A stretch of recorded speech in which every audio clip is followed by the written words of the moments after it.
Two people save for retirement. The first pays in for 10 years and then stops completely. Never adds another dollar again. The second pays in for 30 years. 3 times as long, 3 times as much money. 40 years later, the one who put in a third of the money is ahead by more than $250,000. Same market, same return. The only thing that changed was when they started. One of them quit early and still won. I know how that sounds. So I am not going to ask you to take it on faith. Every number in this video was run before it was said, because here is what almost no one in finance will tell you plainly. The size of your return is not what decides whether you end up wealthy. The boring things, how long you hold, who controls the money, how you size the bet, how you survive the bad years, those decide it for you. They are not tips. They behave like laws. And once you can see them, you cannot unsee them. This is the best financial advice you will ever hear. Not because it is clever, because it is true. And I can show you that it is true. Start with the number you just saw because it hides something. The early saver did not win by putting in more. He put in less, $60,000 against $180,000. He won because his money was given more time to do the one thing money is good at: multiply itself. Here is the part that breaks people's intuition. Your mind runs in straight lines. You assume twice the time gives twice the money, and twice the money gives twice the result. Compounding does not work that way. It works in curves. For a long time, it does almost nothing. And then, very late, it does almost everything. All at once. We are wired to expect a staircase. Compounding builds a ski jump. Watch a single saver who never stops. $500 a month, 8% a year, 40 years. After the first 10 years, he has about $91,000. Modest. Forgettable. This is the stretch where most people quit because nothing seems to be happening. It feels like pushing a boulder that will not move. But look at the last 10 years, years 30 to 40. In that final decade alone, his balance grows by over $1 million. More than 10 times what the entire first decade produced. Same $500 a month. He did not start saving more. He did not find a better investment. The only new ingredient was time. The boulder he could barely move at the start is now rolling downhill on its own. That is the first law.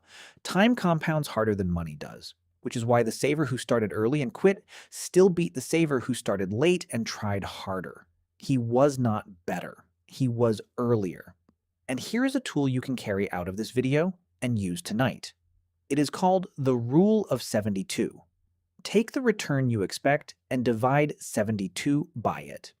The answer is roughly how many years it takes your money to double. At 8%, 72 divided by 8 is 9.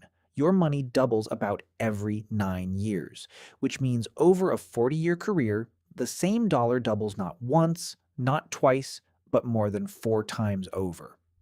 Start 10 years late, and you do not lose 10 years of saving.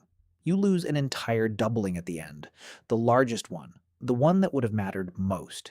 And it goes further than most people are comfortable with. A worse return, held longer, beats a better return, held briefly.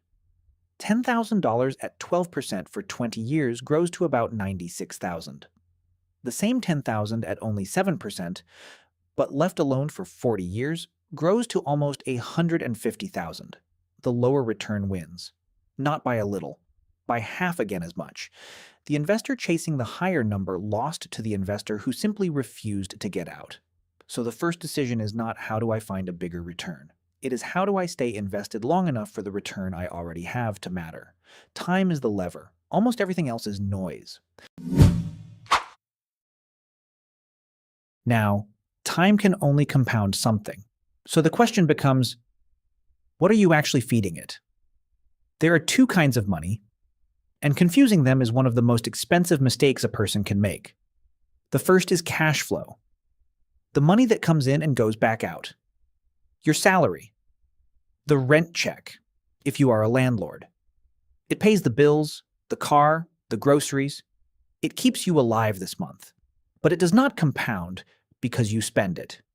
It is a river. It only flows while you keep working. Stop, and the river runs dry within weeks. The second is equity, ownership. The money you do not spend sitting in things you own, shares of a business, a stake in property. Equity is not a river. It is a reservoir, and it is the only one of the two that compounds because it is the only one you do not consume. The river keeps you alive. The reservoir is the only thing that ever sets you free. Here is why the distinction is not philosophy. It is arithmetic. Renting out your labor barely compounds. Over a working lifetime, $1 of wages grows at maybe 0.5% a year above inflation. $1 of ownership grows at around 7% above inflation. Over 40 years, that gap is not small. The dollar of labor becomes about $1.20. The dollar of ownership becomes almost 15. The same dollar on the ownership side of the table did roughly 12 times the work. Labor pays you once. Ownership pays you while you sleep. This is also why a raise is not the same thing as getting wealthier, and why so many people earn more every year and never feel any richer. A raise increases the river. If your spending rises to meet it, which is what almost always happens, the reservoir never fills. You can spend your entire career climbing from $30,000 a year to $300,000 a year and arrive at the end exactly as dependent on your next paycheck as you were at the start. More income that is fully consumed is just a bigger river. It is not wealth. Wealth is only the part you divert into the reservoir, which is why income and wealth are not the same thing, and why high earners go broke. Picture two people. One earns $200,000 a year and spends all of it. The other earns $80,000 but owns $1 million in equity. Ask how many years each could stop working tomorrow and still eat. The $200,000 earner, 0. Not 1 year. The moment the income stops, everything stops. The $80,000 owner drawing 4% a year can do it indefinitely. The lower earner is, in every way that matters, the wealthier of the two. That is the second law. Income keeps you alive. Equity makes you free. And the entire game is converting the first into the second before you run out of time, which is exactly where the first law comes back. The earlier you turn income into equity, the longer it compounds. How much equity is free? There is a clean rule of thumb. Take what you spend in a year and multiply by 25. That is roughly the reservoir you need for the 4% it throws off to cover you forever. Spend $60,000 a year and you need about $1.5 million in equity. Not income. Equity. And notice what that means. The less you need to live on, the smaller the reservoir has to be, and the sooner you are free. Cutting your spending does not just save money. It moves the finish line closer. You have seen this next one before, even if you did not know its name. It is the most popular piece of math in all of personal finance because it sounds like a magic trick. Buy a $300,000 house. Do not pay cash. Put 10% down. $30,000 of your money, the bank covers the rest. The house rises 10% to $330,000. You did not make 10%. Your $30,000 became $60,000. You made 100%. 10 times the return from the same price move. That is leverage, and every finance channel will stop the math right there. I am not going to stop there, because the lever does not know which way you want it to push. Run the exact same house the other direction. It falls 10% to $270,000. The loan does not shrink. You still owe the bank everything you borrowed. Your $30,000 of equity is now 0. A 10% dip in the house erased 100% of your money, and that is the polite version. Add the closing cost you paid to get in, 3% of the price, and the same 10% dip does not just wipe you out. It leaves you owing money on a house worth less than your loan, underwater on a house that barely moved. And there is a crueler version of this that catches people in the stock market, because there the lever can pull the rug out from under you before the bottom even arrives. Say you put in $50,000, borrow another $50,000 against it, and buy $100,000 of stock. 2 to 1. As long as it rises, you look brilliant. But the lender has a rule you agreed to and probably forgot. Your stake has to stay above a minimum. The stock does not even have to halve. It only has to fall about 29% and the lender issues a margin call. They do not ask. They sell your position at the worst possible moment to protect their loan. And they lock in your loss permanently, right at the bottom, exactly when patience would have saved you. The same drop a person who owned their shares outright could simply have waited out forces the leveraged person to sell and never recover. This is the whole truth about leverage. And it is the third law. It multiplies everything. Your gains, and in exactly the same proportion, your losses. It is not free money. It is borrowed amplification, and the amplifier runs both directions at once. Everything in leverage rests on one thing: the collateral. Borrow against a house, the house is the collateral. Borrow against stock, the stock is. Lose the collateral, and the loan does not forgive you. Used carefully against an asset you understand and can afford to hold through a bad year, leverage is the most powerful tool in finance. Used to reach for something you could not otherwise afford, it is the fastest way to turn a bad year into a permanent one. One quick word before the last two laws, the two that keep everything you have built from disappearing. If you have found this useful, the actual math, run honestly instead of the half that flatters you, that is the whole reason the Wealth Logicians community exists. Members get the vault, the same tools I use to run these numbers, so you can put your own figures in instead of mine, and see what these laws do to your situation specifically. The link is in the description. Now, the two laws that decide whether you stay in the game long enough for the first three to ever pay off. Most people think of a loss and a gain as opposites of equal size. They are not. They are not even close. Lose 10%, and you need to make about 11% to get back to even. Survivable. But the math curves against you. Fast. Lose 50%, and you do not need 50% to recover. You need 100. You have to double what is left just to return to where you started. Lose 80%, you need 400. Lose 90, you need 900. The whole does not grow with the loss. It grows much faster than the loss, and follow that curve all the way to its end, because that is where the whole reason for this law lives. Lose 99%, and you need a return of 9,900% just to break even. Lose 100%, and there is no return large enough. None. Infinity would not do it, because compounding has one fatal enemy, and it is the number 0. Every law we have covered so far is a chain of multiplication. Your money times a return times another return, year after year. Multiply that chain by 0 even one single time, and the whole thing collapses to nothing, and no future return can ever bring it back. The early savers' 40 years of compounding, the equity, the leverage used well, all of it is only worth something as long as it never once touches 0. This is why the size of a bet matters more than the quality of a bet. Let me show you something that surprises people. Suppose you find a genuinely excellent wager, an 85% chance to win, and when you win, you make 50%. Wonderful odds. Any casino in the world would trade places with you. Now put your entire stack on it, and when you win, roll all of it into the next one. Same great odds again and again. Play that 10 times, all in, and you survive only 20% of the time. An 85% bet wipes you out 4 times in 5. Not because the bet was bad, but because you sized it so that one loss takes everything. And over enough tries, that one loss is not unlucky. It is guaranteed. A 15% chance of disaster faced over and over stops being a risk and becomes a certainty. The gambler did not lose because he was wrong about the odds, he was right about the odds. He lost because he bet in a way that let a single bad outcome end the game.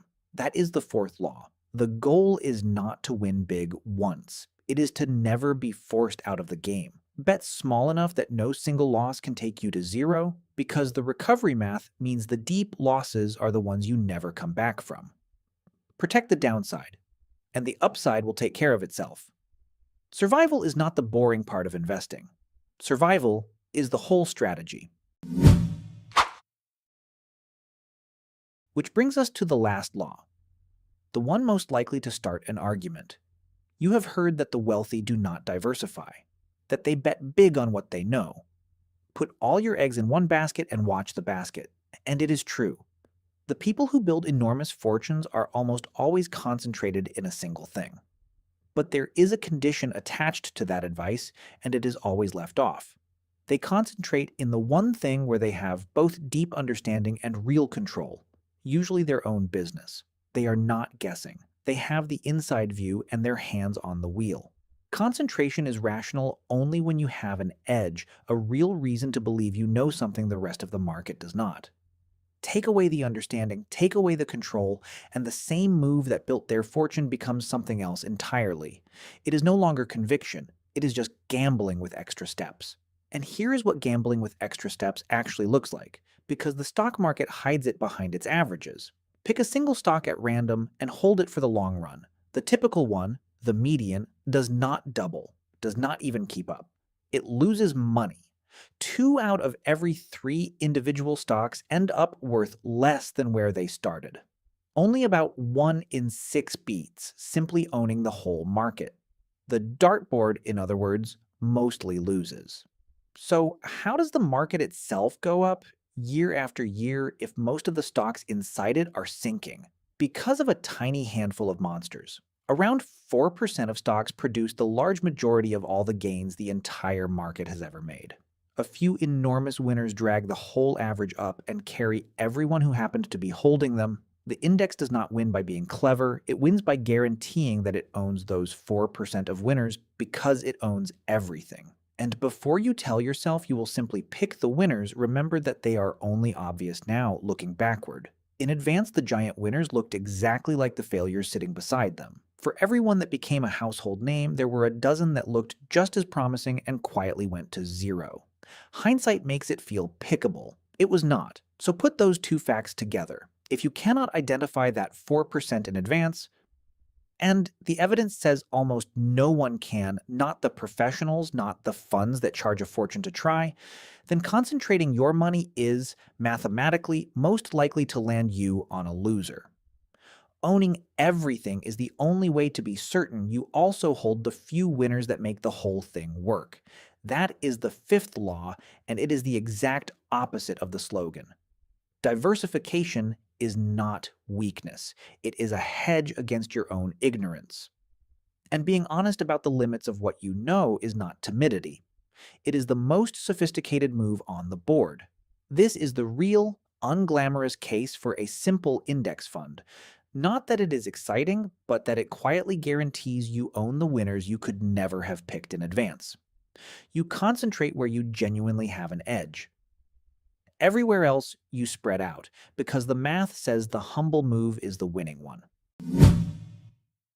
So put the 5 together, because they are not really 5 separate rules.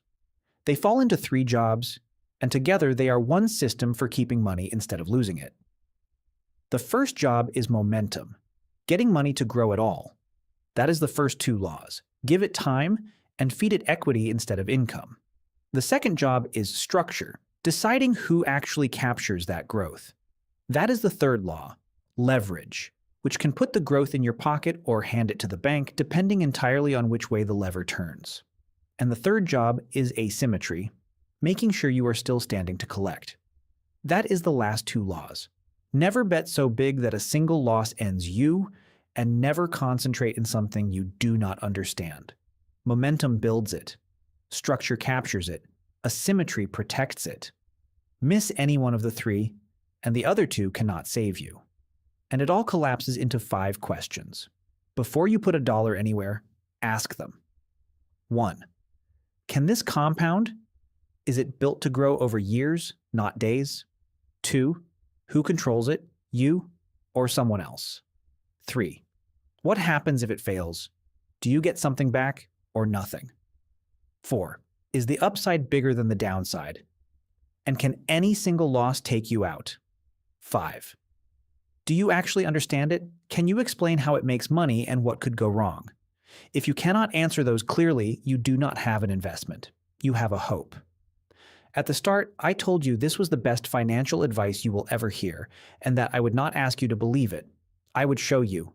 You have now seen the math. Not opinions, not slogans. The same numbers, run the same way, every time. Time beats return, Equity beats income. Leverage cuts both ways. Do not blow up. And diversify everywhere you do not have an edge. None of it is clever. All of it is true. That was always the point.